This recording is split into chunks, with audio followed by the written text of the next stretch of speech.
Memang ya kalau sudah dekat tahun-tahun politik itu apa saja jadi polemik. Yang terbaru itu Stadion JIS.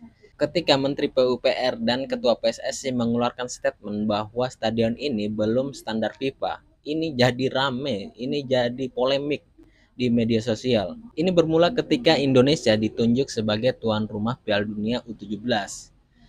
Indonesia sebenarnya mempunyai 6 stadion yang sudah standar FIFA, yaitu GBK, GBT Surabaya, terus Sijalak Harupat Bandung, terus Manahan Solo, terus Wayan Dipta Bali, dan Gelora Jakabaring Palembang.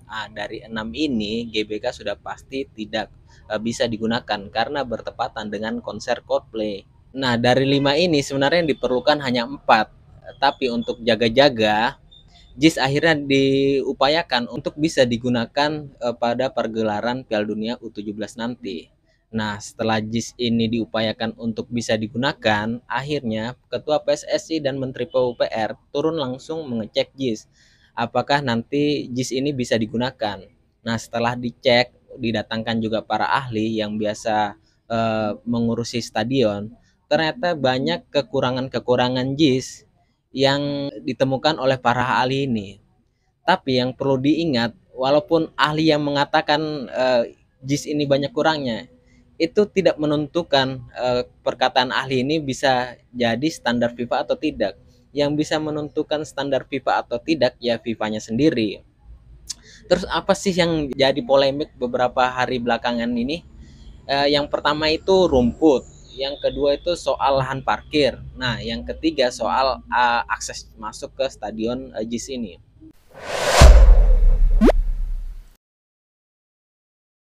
Yang pertama rumput. Kenapa sih rumputnya bisa jadi polemik?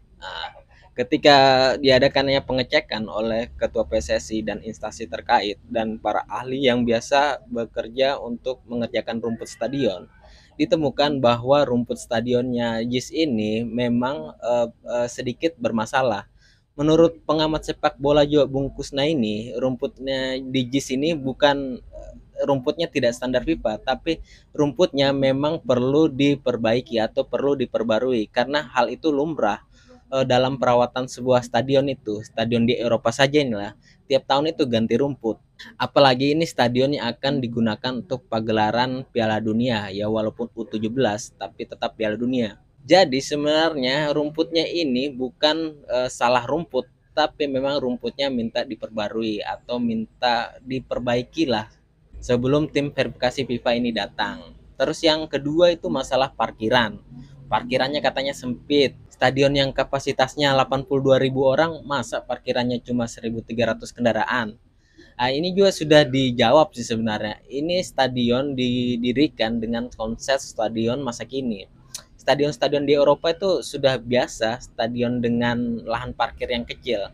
JIS ini pun mengikuti konsep yang seperti itu. Rencananya memang stadion JIS ini didirikan dan konsep begitu agar bisa diintegrasikan dengan transportasi massal, dengan transportasi umum.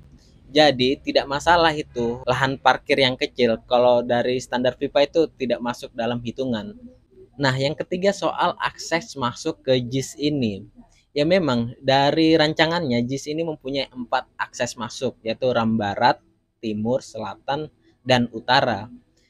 Yang sekarang baru bisa digunakan memang hanya masih satu, yaitu Ram Barat. Ya, inilah yang akan dikebut pengerjaannya oleh PSSI dan instansi terkait. Jadi sebenarnya yang dikebut itu memang diburu agar bisa bisa digunakan nanti di Piala U17 sekitar bulan Desember nanti.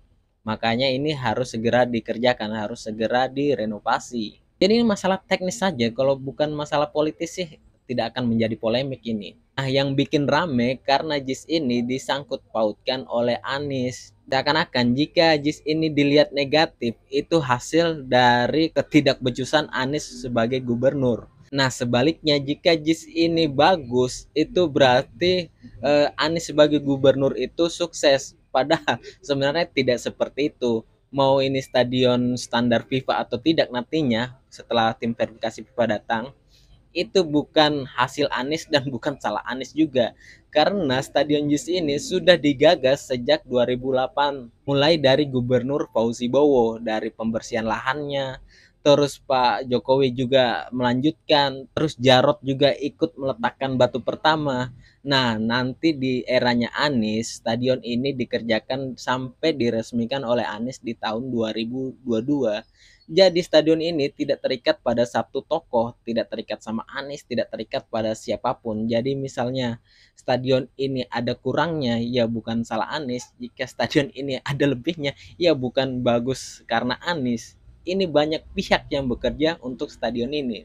Para pengamat sepak bola juga mengatakan stadion ini sebenarnya sudah bagus kalau dilihat dari luar, tapi yang menentukan ini layak digunakan Piala Dunia U17 atau tidak, yaitu ya FIFA sendiri yang bisa memverifikasi ini standarnya mereka atau belum masuk standar mereka. Jadi sudahlah, kalau yang begini-begini itu tidak usah diributkan lagi. Tapi memang ya, kalau pendukung Anies dan pembenci Anies itu kalau tidak ribut mungkin kurang berwarna hidup mereka. Heran juga saya. Oke, sekian saja video kali ini. Silakan adu bacot di bawah. Saya tunggu keributannya.